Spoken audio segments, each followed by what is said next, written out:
all the ingredients of a cost of living crisis. This centre prepares meals for those in need in Wigan, for more and more people having to choose between eating and heating, even people who work here struggling. Try live in my shoes and see what it's like when your kids want things and you can't get it them, and you feel like awful because you can't get them that, and you need other things besides what your kids want, like your food and your bills, keeping a roof over your head, things like that. Do your kids understand? Yeah, apart from my youngest who's 7, but still learning. Those on the front line see a situation that's getting worse. People are frightened. People are actually saying that they're frightened. Like our staff here are saying how frightened they are of the bills coming through the door.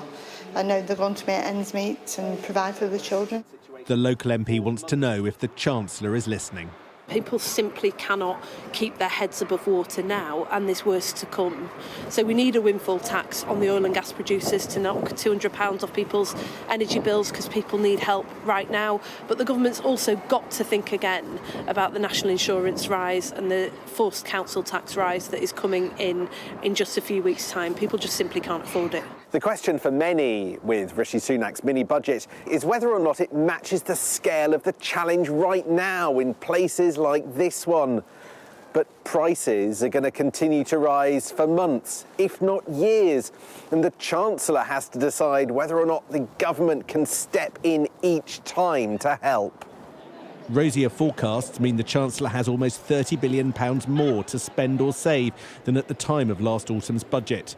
Senior Tory backbenchers want him to spend it now. Should he delay the national insurance rise by a year? I very much hope that he does, because I think this is not a good move at this particular time, either for consumers and the lower paid to be paying this extra tax, but also for businesses. There'll be a great deal of uncertainty in his mind as to exactly where the economy is going to be head once we get out of this initial bounce-back phase of growth. What's going to happen beyond that? So he will be slightly cautious, I think. Yet another mini-budget where the Chancellor is moving money around at the last moment. More giveaways he didn't want to make a month ago. Does he think he can afford to stand by people yet again?